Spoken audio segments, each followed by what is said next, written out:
Shirley classes ഹിന്ദിയിലേക്ക് സ്വാഗതം. ഇന്ന് +1 ക്ലാസ്സിലെ ജുലൂസ് എന്ന പാഠഭാഗത്തിൻ്റെ ബാക്കി പഠിക്കാം. കഴിഞ്ഞ ക്ലാസ്സിൽ നമ്മൾ ജുലൂസ് എന്ന പാഠം പഠിച്ചു തുടങ്ങിയതാണ്. ഇന്ന് ബാക്കി ഭാഗത്തിലേക്ക് നോക്കുക. കഴിഞ്ഞ ക്ലാസ്സിൻ്റെ കഥ എന്തായിരുന്നു? ദീനദയാൽ പറയുന്നു, നാൽക്കവലയിൽ വെച്ച് ദാരോഗ ഇൻസ്പെക്ടറായ ബീർബൽ സിംഗ് അദ്ദേഹത്തിൻ്റെ നേതൃത്വത്തിലെ ഉള്ള സിപ്പാഹികൾ സ്വാതന്ത്ര്യ സമര സേനാനികളെ രോക്കിന തടയുമെന്നാണ് പറഞ്ഞു നിർത്തിയത്. ബാക്കി നോക്കിയേ. സിപ്പാഹിയോं के साथ घोड़े पर सवार दारोगा ബീർബൽ സ്വരാജ്യോं पर ഗർജിता है. സിപ്പാഹികളുടെ കൂടെ വന്ന ഘോടയിൽ കുതിരപ്പുറത്ത് വന്ന ദാരോഗയായ ബീർബൽ സിംഗ് സ്വാതന്ത്ര്യ സമര സേനാനികളോടെ ഗർജിത എന്ന് വെച്ചാൽ ആജ്ഞാപിക്കുന്നു അവരുടെ ഗർജന ആജ്ഞാപിക്കുകയാണ് നമ്മുടെ സ്വാതന്ത്ര്യ സമര സേനാനികളോടെ. ബീർബൽ സിംഗ് പറയുന്നു, രുക്ക് ജാവോ, നിൽക്കവിടെ, തും ലോഗോं को ആകെ ജാനെ കാ ഹുക്കം നഹി ഹേ. നിങ്ങൾക്ക് ആകെ ജാന മുന്നോട്ട് പോകാനുള്ള ഹുക്കം ആജ്ഞയില്ല. ജുലൂസ് മേ ദബി ജുബാൻ സെ. അപ്പോഴേക്കും ജാഥയിലെ അമർത്തിയ ശബ്ദം കേട്ടു. കുസുർ ഫുസുർ എന്ന് വെച്ചാൽ അമർത്തിയ ശബ്ദത്തിൽ ജുലൂസിൽ വന്നുകൊണ്ടിരുന്ന ആൾക്കാർ പിറുപിറുക്കാൻ തുടങ്ങി. അവർ പറയാണ്, നയ ദാരോഗ ഹേ, ഇയാൾ പുതിയ ഇൻസ്പെക്ടറാണ്. ഭായി ഇസ്കാ നാം ബീർബൽ സിംഗ്, ഇയാളുടെ പേരെന്താണ്? ബീർബൽ സിംഗ് എന്നാണ്. സുനാഹെ, കേട്ടത്, ബെഡ ജലാന്ത് ഹേ, ഇയാൾ വളരെ വലിയ ക്രൂരനാണ്. ജലാന്ത് എന്ന് വെച്ചാൽ ക്രൂരൻ, വലിയ ക്രൂരനാണ് എന്നാണ് കേട്ടത്. ശാന്ത് ഭായിയോം ശാന്ത്, ശാന്തരാകൂ, ശാന്തരാകുന്ന ശാന്ത് എന്ന് വെച്ചാൽ സമാധാനം. ശാന്തരാകൂ ഭായികളെ, സഹോദരന്മാരെ ശാന്തരാകൂ. സുനോ, കേട്ടെ, ഇബ്രാഹിം അലി ദാരോഗാസെ ക്യാ കഹ് രഹേ ഹായും. ഇബ്രാഹിം അലി നമ്മുടെ ജാഥയുടെ ക്യാപ്റ്റനാണ്. അദ്ദേഹം ദാരോഗ ഇൻസ്പെക്ടറോടെ എന്താണ് പറയുന്നത് എന്ന് കേൾക്കട്ടെ, അല്ലെങ്കിൽ കേൾക്കൂ എന്ന് പറഞ്ഞു. ഇബ്രാഹിം അലി പറയാണ്, ഉഞ്ചേ സ്വർമേ, ഉച്ചത്തിൽ ഉയർന്ന സ്വരത്തിൽ പറഞ്ഞു, ദാരോഗ സാഹബെ എന്ന് വിളിച്ചു. മെയിം ആപ്കി ഇത്മീനാൻ ദിലാത്താഹും. ഇത്മീനാൻ എന്ന് വെച്ചാൽ വിശ്വാസം, ദിലാന നൽകുക. മെയ് ആപ്കോ, മേ എന്ന് വെച്ചാൽ ഞാൻ താങ്കൾക്ക് ഇത്മീനാൻ ദിലാത്താഹും വിശ്വാസം നൽകുന്നു, അല്ലെ തരുന്നു. ഹോം കി കിസി കിസ്മ കാ ദംഗ ഫസാന്ത് നഹോഗ. ഒരു രീതിയിലുമുള്ള ദംഗ ഫസാന്ത് അടിപിടിയൊന്നും ഞങ്ങൾ ഉണ്ടാക്കില്ല.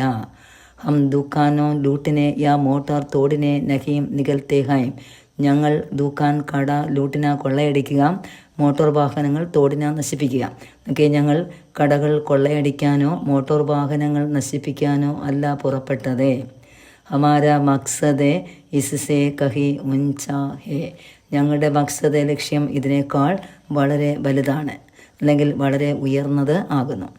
അതുകൊണ്ട് ബീർബൽ സിംഗ് പറയുന്നു, ഇബ്രാഹിം സാഹബെ, മുझे यह हुक्म है कि जुलूस एहाम से आगे न जाने पाए. എനിക്ക് ആജ്ഞ കിട്ടിയത് ജാഥ ഇവിടെ നിന്ന് മുന്നോട്ട് പോകാൻ പാടില്ല എന്നാണ്, മുന്നോട്ട് പോകരുത് എന്നാണ് എനിക്ക് ആജ്ഞ കിട്ടിയത്. അത് കേട്ട് നമ്മുടെ ഇബ്രാഹിം അലി പറഞ്ഞു, അപ്പനെ അപ്സരോം സെ സെറാ പൂച്ചിന്ന ലേ. താങ്കളുടെ അപ്സരോം സെ, ഓഫീസേഴ്സിനോട് ചോദിക്കൂ, ഒന്നുകൂടി ചോദിക്കൂ എന്ന്. അത് കേട്ട് സിംഗ് പറഞ്ഞു, മെയിം ഇസ്കി കോയി സെരൂരത് നഹീം സമച്ചിത്ത. എനിക്ക് അതിൻ്റെ ആവശ്യമുണ്ടോ എന്ന് തോന്നുന്നില്ല, വീണ്ടും ചോദിക്കണോ എന്ന് തോന്നുന്നില്ല എന്നാണ് അദ്ദേഹം പറഞ്ഞത്. അത് കേട്ട് അലി പറയാണ്, തോഹം ലോകെ യഹി ബൈഠത്തെ ഹേ. എങ്കിലും ഞങ്ങൾ ഇവിടെ ഇരിക്കും. ജബ ആപ് ലോഗ് ചലെ ജായെങ്കെ. നിങ്ങൾ എപ്പോഴാണോ പോകുന്നത്, തോഹം നികൽ ജായെങ്കെ, അപ്പോൾ ഞങ്ങൾ മുന്നോട്ട് പോകും. നിങ്ങൾ എപ്പോഴാണോ ഇവിടെ നിന്ന് പോകുന്നത്, ആ സമയം ഞങ്ങൾ എന്ത് ചെയ്യും? മുന്നോട്ട് വീണ്ടും പോകും. അത് കേട്ട് സിംഗ് പറയാണ്, യഹാം കടേ ഹൊനെ കാഫി ഹുക്കം നഹി ഹേ. ഇവിടെ നിൽക്കാനുള്ള ഹുക്കം, ആജ്ഞ പോലും ഇല്ല. ആപ് ലോകോങ്കോ വാപസ് ജാനാ പടേഗ. നിങ്ങൾക്ക് മടങ്ങിപ്പോകേണ്ടതായി വരും. ഇവിടെ നിൽക്കാനും പറ്റില്ല, നിങ്ങൾക്ക് മടങ്ങിപ്പോകേണ്ടതായി വരുമെന്ന് സിംഗ് അറിയിച്ചു. അത് കേട്ട് ഇബ്രാഹിം അലി പറഞ്ഞു, ഗംഭീരദാസേ, വാപസ് തോഹം ന ജായെങ്കെ. മടങ്ങിപ്പോകാനല്ല ഞങ്ങൾ വന്നത്. ആപ്കോ യാ കിസിക്കോ ഹമേ രോക്കിനേക്കാ കോയി ഹക്ക് നഹി ഹേ. ഹക്ക് അവകാശം എന്നാണ്. നിങ്ങൾക്കെന്നല്ല ആർക്കും ഞങ്ങളെ രോക്കിന തടയാനുള്ള യാതൊരു അവകാശവും ഇല്ല. आप अपने सवारों संगीनों और बंदूक के शोर से हमें रोकना चाहते हैं रोक लीजिए. നിങ്ങൾ നിങ്ങളുടെ പട്ടാളക്കാരെ കൊണ്ടോ അല്ലെങ്കിൽ സംഗീൽ എന്ന് വെച്ചാൽ ബയണറ്റ്, അതായത് തോക്കിൻ്റെ അഗ്രത്തുള്ള കൂർത്തായുധമാണ്, അതുകൊണ്ടോ ബന്ദൂക്കെ തോക്ക്, അതുകൊണ്ടോ ഞങ്ങളെ രോക്കിന തടയുവാൻ ആഗ്രഹിക്കുന്നു എങ്കിൽ റോക്ക് ലീജിയെ തടഞ്ഞാലും. മഗർ എന്നാലും ആപ്പ് ഹമേ ലൗട്ട്ന നഹീ സക്തേ, എന്നാലും ഞങ്ങൾക്ക് മടങ്ങിപ്പോകാൻ കഴിയില്ല. അത് കേട്ട് ബീർബൽ സിംഗ് പറഞ്ഞു, ഹമാരാ ഹുക്കം ക്യാ ആപ്കോ സുനായി നഹീം പട, ഞങ്ങളുടെ ആജ്ഞ നിങ്ങൾക്ക് കേൾക്കാൻ കഴിയുന്നില്ലേ അല്ലെ കഴിയില്ലേ എന്ന്. അത് കേട്ട് അലി പറയാണ്, ന ജാനെ വഹ്ദിൻ കബ ആയേഗ, അറിയില്ല ആ ദിനം എന്ന് വരും എന്ന്. ഏതിനോന്നൊക്കെ ജബ് ഹമാരെ ഭായി ബന്ധം ഐസെ ഹുക്കുമോ കി താമിൽ കർണേസെ സാഫ് ഇൻകാർ കർ ദേഗെ, ഞങ്ങളുടെ ഭായി ബന്ധം എന്ന് വെച്ചാൽ ഞങ്ങളുടെ കുടുംബക്കാർ അല്ലേ, ഇതേപോലെയുള്ള ആജ്ഞകളെ അനുസരിച്ചാൽ നിങ്ങൾ എന്ത് ഹുക്കം ആജ്ഞയാണോ കൊടുക്കുന്നത് അവർ അതിനെ എന്ത് ചെയ്യും, അനുസരിക്കാതിരിക്കുന്ന ഒരു ദിവസം വരുമെന്നാണ് പറഞ്ഞത്.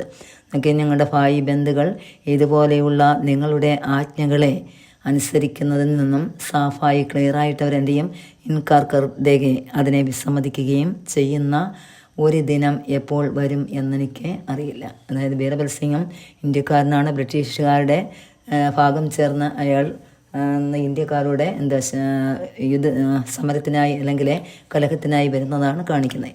അതുകൊണ്ടാണ് അദ്ദേഹം അലി അങ്ങനെ പറഞ്ഞത്.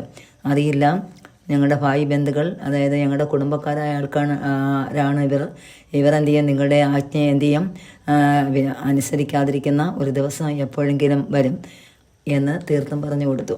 അത് കേട്ട് നോക്കിയേ ബാക്കി പറയാണ്, ജൻ കി മഷ മഹജ് കൗമോ കോ ഗുലാമി കി ജഞ്ചുരോമേ ജഗഡ് രഖ്ന ഹേ, ജഞ്ചർ ചങ്ങല ഗുലാമി അടിമത്തം എന്നൊക്കെ. മഹജ് കേവലം അവരെ ജിൻ കി മഷ മഹജ്, കേവലം കൗമെന്ന് വെച്ചാൽ രാഷ്ട്രം അല്ല ദേശം, കേവലം രാജ്യത്തെ അടിമത്തത്തിൻ്റെ ചങ്ങല അല്ലേ, അതിൽ ബന്ധിക്കുകയാണ് അവരുടെ ലക്ഷ്യം. ബ്രിട്ടീഷുകാരുടെ ലക്ഷ്യം എന്ന് വെച്ചാൽ നമ്മുടെ രാജ്യത്തെ അടിമത്തത്തിൻ്റെ ചങ്ങലയിൽ ബന്ധിക്കുക എന്നതാണ് എന്നലി പറഞ്ഞു. ബീർബൽ സിംഗ് വീണ്ടും പറയുന്നു, വിനമ്ര ഹോക്കറെ DSP സാഹബെ ആ രഹേ ഹേ, DSP സാഹബ് വന്നുകൊണ്ടിരിക്കുന്നു, ഇബ്രാഹിം അലി. അതുകൊണ്ട് സാഹബെ ഉസ്സെ പഹലെ ആപ് ലോഗെ വാപ്പസ് ലൗട്ട് ജായ്, അയാൾ വരുന്നതിനേക്കാൾ മുമ്പ് തന്നെ നിങ്ങൾ ഇവിടെ നിന്ന് പോവുക. ഇബ്രാഹിം അലിയോടാണ് ബീർബൽ സിംഗ് പറഞ്ഞു, DSP വന്നുകൊണ്ടിരിക്കുന്നു, അദ്ദേഹം വരുന്നതിനേക്കാൾ മുൻപ് തന്നെ നിങ്ങൾ ഇവിടെ നിന്ന് ലൗട്ടിന മടങ്ങിപ്പോയാലും എന്ന്. സ്വരാജ്യ സമേത് സ്വർമേ, സ്വരാജ്യ സ്നേഹികൾ ഒരുമിച്ച് പറയുന്നു, ഹം നഹീൻ ജായെങ്കെ ഹം നഹീൻ ജായെങ്കെ, ഞങ്ങൾ പോകില്ല എന്ന് പറഞ്ഞു. ബീർബൽ സിംഗ് വീണ്ടും പറയാണ്, ഫിർസെ സോച്ചിലോ, ഒന്നുകൂടെ ഒന്ന് ചിന്തിക്കുകയെന്ന്. ബഹത്ത് നുക്സാൻ ഉടിന പടേക, നിങ്ങൾക്ക് വളരെ നഷ്ടം ഉണ്ടാകും, അതുകൊണ്ട് ഒന്നുകൂടി ചിന്തിക്കൂ എന്ന്. സ്വരാജ്യ സമേത് സ്വർമേ, അവരൊരുമിച്ച് ഒരേ സ്വരത്തിൽ പറഞ്ഞു, ഹം കോയി മലാൽ എന്ന് വെച്ചാൽ ദുഃഖം എന്ന വാക്കാണ്. ഹമേ കോയി മലാൽ നഹി ഹേ, അതിൽ ഞങ്ങൾക്ക് യാതൊരു ദുഃഖവും ഇല്ല. എന്ത് നഷ്ടപ്പെട്ടാലും ഞങ്ങൾക്കതിൽ യാതൊരു ദുഃഖവും ഇല്ല. ഭാരത് മാതാ കി ജയ്, ജയ് ഭാരത് മാതാ എന്ന് വെല്ലുവിളിച്ചു. ബീർബൽ സിംഗ് ആദേശാത്മക സ്വർമേ, ആജ്ഞാപിച്ചുകൊണ്ട് പറയാണ്, സിപ്പാഹിയോം ലാട്ടി ചാർജ് കരോ, സിപ്പാഹികളോട് ലാത്തി ചാർജ് ചെയ്യാൻ. അങ്ങനെ ലാത്തി ചാർജ് കി ധ്വനി, ലാത്തി ചാർജിൻ്റെ ധ്വനി ശബ്ദം കേൾക്കാം. घोड़ों की ठापों और हिनहिनाने की आवाज़ों के बीच स्वराज्यों के घायल होने का अर्थस्वाद. ഘോട എന്ന് വെച്ചാൽ കുതിരകളുടെ കുളമ്പടി ശബ്ദവും ആ കുതിരകളുടെ ഹിൻഹിനാത്തെ അവരുടെ കരച്ചിലിൻ്റെ ശബ്ദം, അതിൻ്റെ ബീച്ചിടയിലെ സ്വരാജ്യ സ്നേഹികൾ കായൽ പറ്റി മുറിവേറ്റ് അവരുടെ ആർത്തനാദങ്ങളും കേൾക്കാം, ദീനരോധനങ്ങളും കേൾക്കാമായിരുന്നു. ബീർബൽ സിംഗ് പറയാണ്, ചേതാവനി ഭരേ സ്വർമേ, മുന്നറിയിപ്പ് നിറഞ്ഞ സ്വരത്തിൽ വീണ്ടും പറഞ്ഞു, അഫീഫി വക്ത് എന്ന് വെച്ച സമയം, ഇനിയും സമയമുണ്ട്. ഇബ്രാഹിം അലി സാഹബെ ആപ് മേരെ സാമനെ സേ ഹട്ട് ജായേ, താങ്കൾ എൻ്റെ മുന്നിൽ നിന്നും ഹട്ട് ജായ് എന്ന് വെച്ചാൽ മാറിപ്പോവുക, മാറി നിൽക്കുക, ഇനിയും സമയമുണ്ട്. ഇബ്രാഹിം അലി ചുനാവത്തി എന്ന് വെച്ചാൽ വെല്ലുവിളിക്കുന്ന സ്വരത്തിൽ പറഞ്ഞു, ആ ബട്ടൻ ചലായേ ദാരോഗാജി, നിങ്ങൾ ലാത്തി ചാർജ് ചെയ്യൂ ദാരോഗാജി എന്നറിയിച്ചു. सिर पर बटन से वार होती ही ഇബ്രാഹിം അലിക്ക് കാരുണിക ആഹ് നികൽത്തി ഹേ, സിർ തലയിലെ ലാത്തി കൊണ്ടടിച്ചു. അപ്പോഴേക്കും ഇബ്രാഹിം അലിയിൽ നിന്നും കാരുണികമായ ആ ഒരു കരുണയാർജിക്കുന്ന ഒരു ആ ശബ്ദം, ആ നിലവിളി ഉയർന്നു. അവർ അതുമാത്രമല്ല അകേലേഹി പൽ എന്ന് വെച്ചാൽ അടുത്ത നിമിഷം തന്നെ ഉൻകാസിർ അദ്ദേഹത്തിൻ്റെ തല കോടോങ്കി ടാപ്പോങ്കി നീച്ച് കുതിരകളുടെ കുളമ്പിനെ അടിയിൽപ്പെടുകയും ഫഡ്ജാത്ത അത് തല പൊട്ടിപ്പോവുകയും ചെയ്തു. തല പൊട്ടി. സ്വാധീനത സേനാനി അതിർഹോ ആത്തേഹെ അത് കണ്ടപ്പോൾ സ്വാതന്ത്ര്യ സമര സേനാനികൾ അധീരരായി അല്ലേ. നേതാവിൻ്റെ തല പൊട്ടിയത്. ഒന്നാമൻ പറയുന്നു ഖബറായെ ഭയന്ന ഒരു ശബ്ദത്തിൽ പറയാണ്, അരേ ദേക്കോ ദേക്കോ നോക്കിയേ നോക്കിയേ ദാരോഗാനെ അപ്പനെ കോട ഇബ്രാഹിം സാഹബ് കെ ഊപ്പർ ചടാ ദിയ. ഈ ദാരോഗ അയാളുടെ കോട കുതിരയെ ഇബ്രാഹിം സാഹബിൻ്റെ ഊപ്പർ മുകളിലെ കയറ്റി എന്ന് ചവിട്ടി. അത് അദ്ദേഹത്തിനെ എന്ന് വെച്ചാൽ അദ്ദേഹത്തിൻ്റെ മുകളിലേക്ക് ചവിട്ടിച്ചു. അതേ കോടെ കുതിരയെ കൊണ്ട്. ഉൻകാസിർ ഫഡ് ഗയ അദ്ദേഹത്തിൻ്റെ തല പൊട്ടി എന്ന്.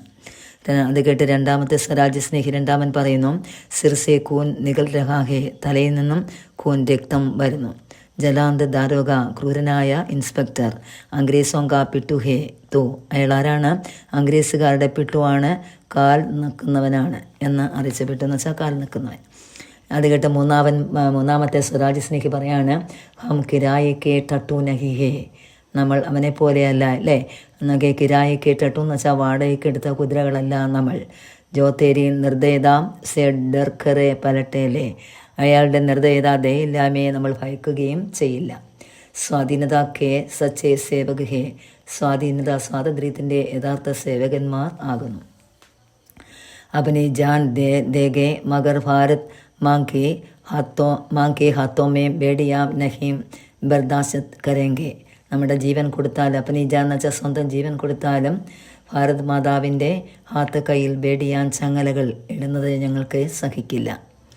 ബേഡിയാൻ ചങ്ങലയാണ് കേട്ടോ. ബർദാസ് എന്ന് വെച്ചാൽ സഹിക്കുക. അങ്ങനെ ഞങ്ങൾക്ക് സഹിക്കില്ല. ഭാരത് മാതാ കി ജെ സഭി സ്വരാജ്യ ദുഹാർത്തെ ഹേ എല്ലാ സ്വരാജ്യ സ്നേഹികളും ദുഹാർന ഭാരത് മാതാ കി ജെ എന്ന വാക്ക് ആവർത്തിക്കുന്നു. സാത്ത് ഹേ അതിനോടൊപ്പം ചാരോ ഓർ ചീക്ക് പുക്കാരേക്ക് അർത്ഥസ്വർ ഗുഞ്ചത്തെ ഹേ അതിനോടൊപ്പം ചാരോ എന്ന് വെച്ചാൽ 4 പാടും ചാരോ ഓർ ചീക്ക് പുക്കാർ നിലവിളിയുടെ ശബ്ദം ആർത്തമായ സ്വരം കൂടി ഗുഞ്ചന മുഴങ്ങി കേൾക്കുകയും ചെയ്തു. സംഗീത ആസാദിക്ക് കിസി ഗീത് കീ ധൂൻ സംഗീതം കേട്ടു. ആസാദി സ്വാതന്ത്ര്യത്തിൻ്റെ ഏതോ ഗീതത്തിൻ്റെ സ്വരം കൂടി കേൾക്കുന്നു. അങ്ങനെ നമുക്ക് ഇവിടെ വെച്ച് നിർത്താം. അടുത്ത ക്ലാസ്സിലെ ബാക്കി ഭാഗം കൂടെ പഠിപ്പിക്കാം. അതിനുശേഷം നോട്ട്സ് തരാം കേട്ടോ. ഇന്നത്തെ ക്ലാസ് ഇഷ്ടപ്പെട്ടെങ്കിൽ ഒന്ന് സബ്സ്ക്രൈബ് ചെയ്യണം, ഒന്ന് ലൈക്ക് ചെയ്യുക, ഷെയർ ചെയ്യുക, സപ്പോർട്ട് ചെയ്യണം കേട്ടോ. ഓക്കെ, ശരി.